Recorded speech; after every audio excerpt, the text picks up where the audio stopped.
اللہ تعالیٰ عنہ راوی ہے، فضائل قرآن میں حدیث موجود ہے، فرمایا جو رات کی تنہائی میں خدا کے قرآن کی تلاوت کرتا ہے، جب اس کے مرنے کا وقت آتا ہے، دل کے اجالے میں مشغلہ قرآن بنا، فارغ وقت میں قرآن کھول کے بیٹھ گیا، اور لوگوں سفر میں قرآن پڑھنے لگ گیا، فرمایا یہ قرآن پہ کیا دے گا؟ فرمایا جب مرنے کا وقت آتا ہے، ادھر موت کا جھٹکا لگتا ہے، ادھر غسل دیا جاتا ہے، یہ قرآن کفن سینے کے درمیان میت کے چھپ جاتا ہے، جب قبرستان میں لے کے جاتے ہیں قرآن ساتھ ہے، جنازہ پڑھاتے ہو قرآن ساتھ ہے، جب قبر میں اتارتے ہو قرآن ساتھ ہے، جب اوپر تختے رکھ کے مٹی ڈالنے لگتے ہو قرآن اس کے سینے میں سے نکل کے سرانے کھڑا ہو جاتا ہے۔ ادھر میرے عزیزو اللہ اکبر، منکر نکیر قبر کے اندر آئے، قرآن کہتا ہے خبردار حساب نہ لینا، اس کے ساتھ میں آیا ہوں۔ فرشتے کہتے ہیں ہم بھی تو اللہ کے حکم سے آئے، کہا 2 منٹ ٹھہرو، جب تک میں آ کے ہاں نہ کوئی اس کو ہاتھ نہ لگانا۔ عبادہ بن ثابت فرماتے حضور یہ کہہ کے رو دیے، فرمایا قرآن اللہ کے دربار میں جا کے گڑ گڑانے لگتا ہے، کہتا اللہ تیرا مہمان آج ہی قبرستان میں آیا ہے، فرشتے اسے ڈرا رہے ہیں اللہ اپنے فرشتوں کو واپس بلا لے، میں گواہی دیتا ہوں مجھے پڑھا کرتا تھا۔ اللہ فرماتے ٹھیک ہے۔ جب یہ قرآن میرے عزیزوں قبر کے اندر واپس جاتا ہے، میت سکون سے لیٹی ہوتی ہے، فرشتوں کو دیکھتا کوئی نہیں، قرآن میت کو آواز دیتا ہے میں تیرے سے تھوڑی دیر کے لیے جدا ہوا، مجھے صحیح سے بتا تجھے کسی نے ستایا تو نہیں، کوئی کیڑا تو نہیں آیا، کوئی بچھو سانپ تو نہیں آیا، ستایا تو نہیں؟ کہتا وعدہ کر کے آیا ہوں، تو یاری میرے ساتھ لگا کے آیا، تجھے کوئی نہیں ستائے گا۔ میت کو کہتا میں تیرے سے دور جا رہا ہوں، ملاقات کے لیے روزانہ آتا رہوں گا، جا رہا ہوں۔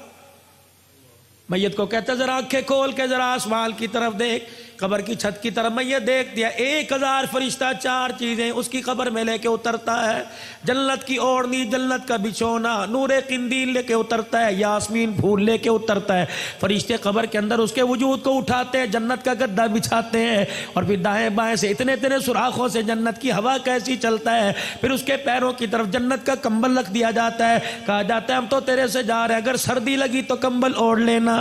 تیسرا میرے عزیزو اس کے سینے پہ یاسمین پھول رکھ دیا جاتا ہے کہ اگر اماں ابا بہن بھائی یاد آویں اس پھول کی خوشبو کو سونگھ لینا تو اس کی خوشبو میں مست ہو جائے گا، جب جانے لگے کہ اندھیرے کا کیا بنے گا، فرشتے نور قندیل قبر میں جلاتے ہیں کہ قیامت آ جائے گی، اس دیے کا نہ گیس ختم ہوگا نہ تیل ختم ہوگا، قیامت تک یہ جلتا رہے گا۔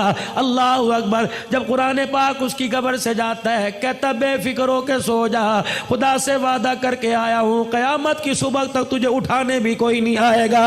حدیث پاک میں آیا پھر قرآن روزانہ میت کے گھر میں آتا ہے، اگر بیوی نے برقع اوڑھ لیا، بچی مدرسے میں داخل ہو گئی، بیٹے نے قرآن پاک پڑھنا شروع کر دیا تو یہ اللہ کا قرآن میت کو جا کے خوشخبری سناتا ہے اور کہتا ہے تیری اولاد سنبھل گئی، تجھے مبارک ہو، تو لیٹا رہے، کھاتا تیرا کھلا رہے گا۔ فرمایا اگر اولاد بگڑ گئی، بچے سنو کر ڈبو پہ چلے گئے، بیوی سلائی مشین پہ چلی گئی، بیوی کے سر سے دوپٹہ اتر گیا، قرآن ایسی خبریں جا کے میت کو نہیں بتاتا، اس کا دل دکھے گا۔ صحابہ کہنے لگے یا رسول اللہ پھر کیا ہوتا ہے؟ فرمایا گھر کی بے برکتی کو دیکھ کے قرآن گھر والوں کے لیے روزانہ دعا کرتا ہے۔ اولاد بے وفا، مال بے وفا، کاروبار بے وفا، خاندان بے وفا، او لوگوں تمہیں کس نے کہہ دیا خدا کا قرآن بے وفا ہے؟ قیامت کے دن عرش عظیم کا مالک اعلان کرے گا کہاں ہیں لوگ قرآن والے؟ فرشتوں کو اعلان ہوگا اور میرے فرشتوں جاؤ قرآن والوں کو تلاش کر کے لاؤ۔ پروردگار عالم کے حکم پہ فرشتے قدم اٹھائیں گے، فرشتے مڑ مڑ کے دیکھیں گے کیا ہوا، یا اللہ قرآن والوں کو تلاش کر کے لائیں، ان کی نشانی کیا، یا اللہ کون سا ٹائٹل، کون سی نے شیلڈ ملی، یا اللہ کون سا اس کا حصہ نور کا چمک رہا، یا اللہ ماتھا چمک رہا، ہاتھ پیر چمک رہے، یا اللہ جس سینے میں قرآن تھا وہ چمک رہا ہے۔ الہ العالمین یا تو حضرت آدم علیہ السلام سے لے کر جناب کالی کملی والے محمد عربی صلی اللہ تعالی علیہ وسلم کی ساری امتیں کھڑی نہیں ہے۔ الہی تیرے قرآن والے کون ہیں؟ سنو، اللہ فرماتے ہیں او فرشتو، میدان محشر میں جتنے مرد اور بوڑھے بچے کھڑے ہیں ہر ایک کے منہ کو سونگتے رہو، جس کے منہ سے مجھ کو عنبر کی خوشبو آ رہی ہے وہی میرا قرآن والا۔ رحمت دو عالم صلی اللہ تعالیٰ علیہ وسلم معراج پہ تشریف لے گئے۔ جیسے زمین پہ بیت اللہ ہے، ساتویں آسمان پہ بیت معمور ہے، زمین پہ بیت اللہ کا فرشتے طواف کرتے ہیں، انسان طواف کرتے ہیں، بیت معمور کا فرشتے طواف کرتے ہیں۔ حضور فرمانے لگے جب جبرائیل مجھے بیت معمور کے پاس لے کے گیا، میں نے ایک بزرگ بابا دیکھا، گھنی داڑھی والا، ناف تک نیچے داڑھی تھی، یوں کر کے جھولنا تھا جس طرح دنیا کے اندر دائیں بائیں بچے بیٹھ کے پڑھتے ہیں، بچے بھی یوں کر کے پڑھ رہے تھے۔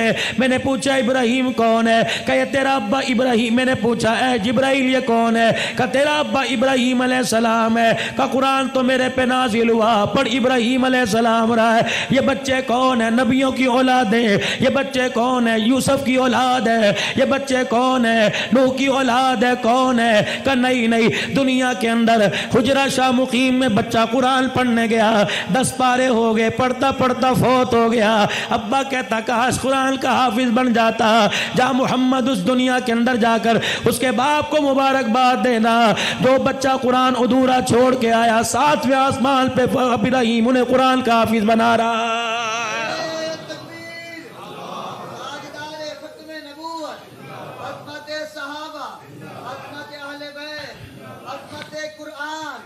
حدیث شریف میں آیا، فرمایا جب قیامت کے دن یہ امتی اللہ کا بندہ خدا کے دربار میں منہ لٹکا کے آئے گا، اس کے دونوں طرف 2 بادل کے ٹکڑے یوں کر کے چلتے آئیں گے۔ اللہ فرمائیں گے شرمندہ کیوں تھا اتنے تک، جب یوں کر کے دیکھے گا ان بادل کے ٹکڑوں میں سے نور برسنے لگ جائے،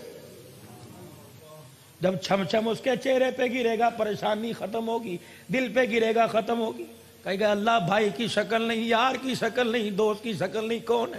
اللہ فرمائیں گے ایک طرف سورہ بقرہ ہے، دوسری طرف سورہ آل عمران ہے۔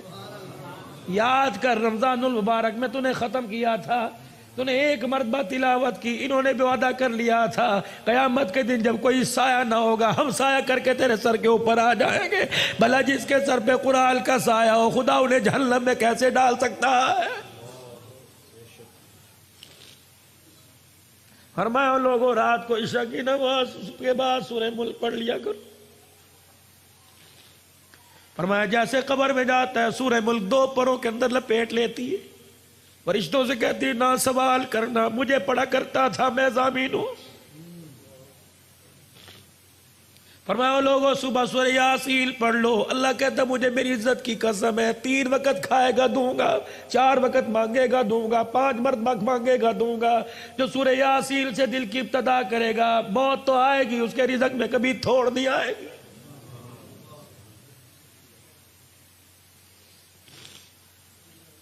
حضرت عثمان ذی شان رضی اللہ تعالی عنہ کہاں جا رہے ہیں؟ جناب عبداللہ بن مسعود کے پاس، علیل ہے،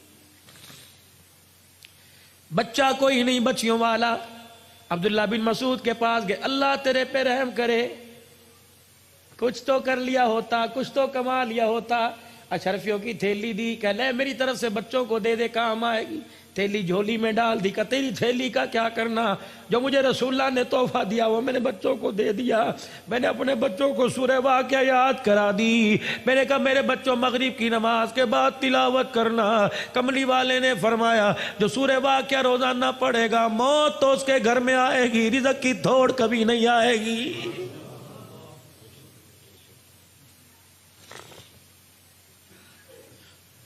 وَنُنَزِّلُ مِنَ الْقُرْآنِ مَا هُوَ شِفَاء۔ وظیفہ لے لو، اگر کسی کو کوئی بیماری ہو، مرض لا علاج ہو، عقیدے کے ساتھ کرے، 7 مرتبہ درود شریف پڑھے اور 7 مرتبہ سورہ فاتحہ آمین کے ساتھ پڑھے، اور ہر مرتبہ سورہ فاتحہ پڑھنے سے پہلے اعوذ باللہ من الشیطان الرجیم بسم اللہ الرحمن الرحیم پڑھے، اور والضالین کے بعد آمین پڑھے۔ فرمایا 7 مرتبہ پڑھے، دن میں 1 مرتبہ دم کر کے پی جائے، 7 دن پینے کے بعد چیک کرائے، جو مرض چیک کرائے گا تیرے جسم کی لوگوں میں خون تو نظر آئے گا، سورہ فاتحہ کی برکت سے وجود میں بیماری نظر نہیں آئے گی۔ حضور نے فرمایا شہد میں شفا ہے، اللہ کی قسم ہو ہی نہیں سکتا شفا نہ ہو، بیمار ہوا شہد چٹاؤ اللہ شفا عطا فرمائے، حضور علیہ السلام نے فرمایا نا۔ خدا کے واسطے میرے عزیزو اس وقت قرآن دنیا کے اندر، میرے عزیزو آپ سروے کرو، اس وقت آپ کو دنیا کے اندر سب سے مظلوم ترین طبقہ قرآن کا پڑھنے والا پڑھانے والا نظر آئے گا۔ تنخواہوں میں کم، حیثیت میں کم، رہائشوں میں کم، کالونیوں میں کم، عہدوں میں کم۔ میرے عزیزو کون ہے جو قرآن والوں کی ڈگری قبول کرتا ہے؟